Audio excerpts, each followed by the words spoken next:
Game na po mga kababayan. Alam nyo kung bakit ko nasabi na in demand po ang mga DDS ngayon? Paunti na lang po sila ng paunti mga bossing. Kung makikita nyo po yung kanilang mga pa-EDSA-EDSA, wala na pong nagpupunta. Kung makita nyo po yung mga pinapatawag ng dating Pangulong Duterte para pumunta sa EDSA, wala nang pumupunta. Kaya naman po mga kababayan, ang Viva Max, Viva Max ha, naghahanap po.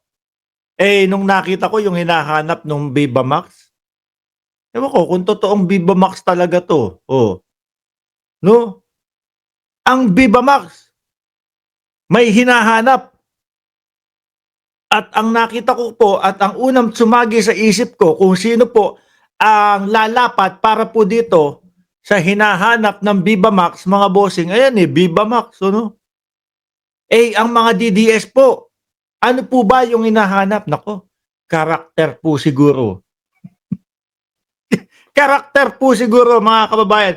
Ang tanging naisip ko po, mga bossing, na babagay dito sa hinahanap ng Viva Max, eh ang mga DDS po, mga kababayan.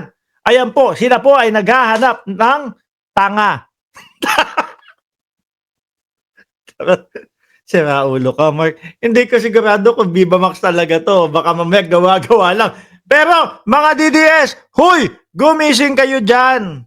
Anak ng tinapa, huwag kayong tutulog-tulog. Eto, hinahanap kayo. Viva Max, naghahanap kami ng tanga. Isama mo na, naghahanap din kami ng uto-uto. Naghahanap kami yung mga madaling mapaniwala. Oh, di ba? DDS. Wala na pong tatalo sa wala na pong tatalo sa DDS mga kababayan. Pag-usapan po na uto-uto at mga tanga, DDS po ang nangunguna dyan mga bossing. Ay, akalain mo ba naman bakit nasabi ni Mark Ramos na DDS ang bagay na bagay dyan? Biruin mo, sabihin ng mga vlogger nila, si Pangulong Bongbong Marcos o isama mo na dating Pangulong Duterte, sabihin ng mga leader nila, bangag ang ating presidente. Eh kaso wala namang katotohanan ho. Papaniwalaan na ho agad nila yan, mga bossing. Kahit na po puro sabi-sabi, yung kagaya nung nung sino ba yon? Yung in-interview, anak ng tinapa. Sabi daw po nito, sabi daw po nun, eh, base po dito sa ganito. Oh, ini-interview, puro sabi-sabi, ba't hindi nyo na lang hinanap yung talagang nagsabi? Yung mga sabi-sabi po na ganyan, mga kababayan, pinapatulan po ng mga DDS yan. Ano po? O paano? Ano pang hinihintay nyo? Baka pagkakataon nyo na to para hindi kayo hanap na hanap ng 20 pesos na bigas. Eh baka maganda ang bigayan dito. Ano? Baka maganda ang bigayan dito. Aba, kahit papaano naman makakain kayo kahit yung tagsi 50 pesos na bigas. Hindi yung puro 20 pesos ang hanap ninyo. Sabi ni Eseng Mariano, gagawa sila ng 3 stooges. Painan mo ng issue, sasabihin ng isa, ewan ko kung sino yung vlogger na yun, sasabihin, si Lisa Marcos at ang Presidente Marcos at tapos may iba pang kasama. Nag-aano sila, nagtatatluhan sa kama. yung mga DDS naman po na mga uto-uto at aanga-anga, mga, ay, talaga, grabe, oo.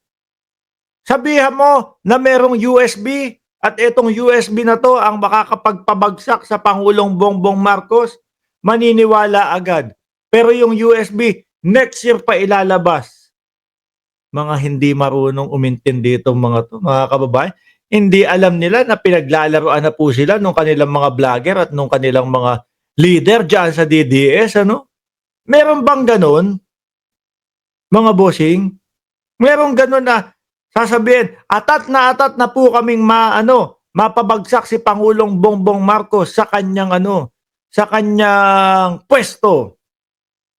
Anak ng puta, yung USB, hindi pa hanggang ngayon, hindi pa din linalabas. Pagka dinermo naman sila, Huwag kayong mainip, baka mag-iyakan kayo. Pagka lumabas na naman po mga kababayan, anak ng tinapa, amoy panis na daw, amoy panis na kepyas na daw, sabi ni Shiro Kansaki.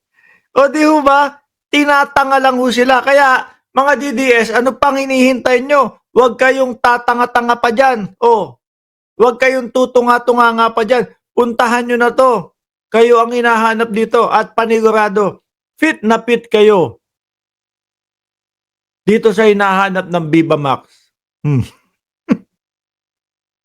Hindi ho mga kababayan. Nung isinend sa akin to, nung pinasa sa akin to, unang pumasok ko sa isipan ko, yung mga DDS. Ano? Siguro hindi pa pupuntahan ng mga DDS to. Kasi ang hihintayin nila, kailangan magkasama yung naghahanap kami ng tanga at naghahanap kami ng uto-uto. O yan. Ganyan sila. Ay, sasabihin ng DDS, swak na swak sa akin to Bagay na bagay sa karakter ko to Hindi lang pang karakter, pang totoong buhay ko pa. Pag ikaw, gusto mong pumasok sa mga DDS, mga bossing, ay nako, simpleng-simple lang. Hindi ka mahihirapan. Ano gagawin mo? Huwag mong paganahin yung utak mo sa maghapon. DDS ka na. Masaklap naman. Grabe naman si Mark Ramos sa mga DDS.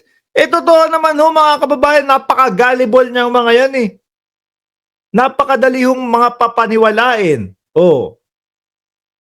Lahat ng mga imbento, ang daling paniwalaan ng mga DDS.